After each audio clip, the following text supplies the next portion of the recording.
হুক্কার মধ্যে একটা লেখা আছে, কতদিন আর খেলবা হাসান এই ভবের খেলা। লেখা আছে, কিসের বাড়ি কিসের ঘর কিসের জমিদারি, সঙ্গের সঙ্গীরা কেউ নাই তোর কেবল একেশ্বরী। Hey guys, assalamu alaikum. I am Uitur Sajjad Noor and welcome to my another blog. আজকের ব্লগটি হাসন রাজার মিউজিয়ামকে নিয়ে, তাহলে দেখতে থাকেন আজকের blog. Let's go the video. অবশেষে আমরা চলে আসলাম আমাদের সেই প্রতীক্ষিত জায়গা হাসন রাজার মিউজিয়াম, যেখানে হাসন রাজার ব্যবহৃত অনেক জিনিসপত্র রয়েছে, অনেক দ্রব্যাদি রয়েছে। আপনারা আমাদের সাথেই থাকুন। আমরা এখন মিউজিয়ামের ভিতরে আমরা ঢুকতেছি, আপনাদেরকে তার ব্যবহৃত বিভিন্ন জিনিসপত্র আমরা দেখাচ্ছি। এই যে প্রথমেই দেখতে পাচ্ছেন তার ব্যবহৃত হারমোনিয়ামটা দেখতে আসলে খুবই সুন্দর। তার ব্যবহৃত তবলা রয়েছে, ডুল রয়েছে, পাতিলের কলস রয়েছে, হুক্কা রয়েছে এবং একটা ডেগ রয়েছে, যেটা দিয়ে উনি বিভিন্ন জিনিস রান্না বান্না করতেন মনে হয়। আর ওনার পারিবারিক কিছু ছবি রয়েছে, এই যে হাসন রাজার ছবিটা দেখতে পাচ্ছেন, এবং হাসন রাজার পারিবারিক কিছু মানুষের ছবি সহ তাদের সংক্ষিপ্ত জীবনী আমরা দেখতে পাচ্ছি। এই যে হুক্কার মধ্যে একটা লেখা আছে, কতদিন আর খেলবা হাসান এই ভবের খেলা। এই যে হাসন রাজা যে বিভিন্ন ধরনের কবিতা লিখেছিলেন, বিভিন্ন ধরনের গান রচনা করেছিলেন, তার গানেরই একটা কলি তার এই যে হুক্কার এই কাবারের মধ্যে এই লেখাটা লেখা আছে, কিসের বাড়ি কিসের ঘর কিসের জমিদারি, সঙ্গের সঙ্গীরা কেউ নাই তোর কেবল একেশ্বরী। কবি হাসন রাজা, মরমী কবি আমাদের এই যে হাসন রাজা, উনি যে বিভিন্ন কবিতা রচনা করেছেন, সেই মরমী সেই অস্থায়ী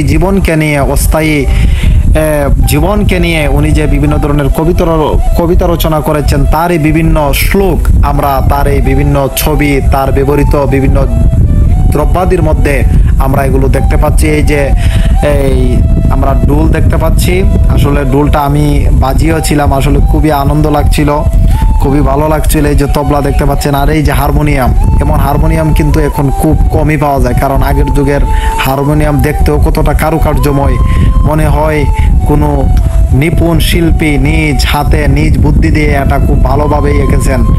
এই যে খুবই ভালো লাগলো, সুন্দর লাগলো। আর এই যে হাসন রাজার পুত্রপুত্রীদের কিছু ছবি, রাজার পুত্রদের কয়েকজন যারা হাসন রাজার নাতি রয়েছেন, সেই হাসন রাজার নাতিদের কয়েকটি ছবি এই মিউজিয়ামের মধ্যে টাঙানো আছে। দেওয়ান মনোয়ার রাজা চৌধুরী, এটা মনে হয় হাসন রাজার ভাই হবে বা পিতাও হতে পারে। আমরা এখানে সংক্ষিপ্ত বিবরণ দেওয়া আছে, তো এজন্য আমরা বিস্তারিতভাবে বলতে পারছি না।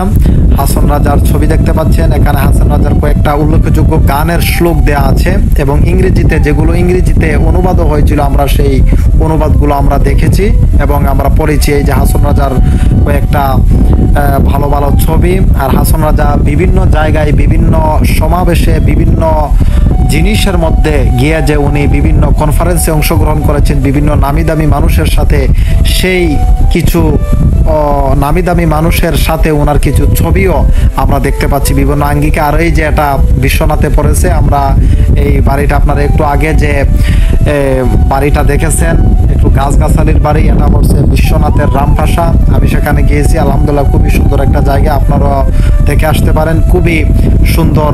আসলে বলতে গেলে বলা যায় রামপাশায় ওনার জমিদারি ছিল, আমাদের সুনামগঞ্জে উনি জমিদারি ছিল, পাশাপাশি উনি একজন মরমী কবি। ওনার কবিতার বিভিন্ন শ্লোকের মাধ্যমে আমরা আত্মার খোরাক দেখতে পাই। হাসন রাজার ব্যবহৃত পাদুকা রয়েছে, জুতা রয়েছে।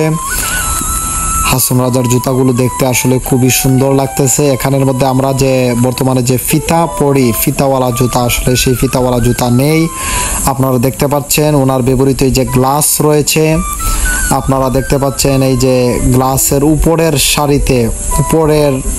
সারিতে রয়েছে ওনার ব্যবহৃত জুব্বা রয়েছে।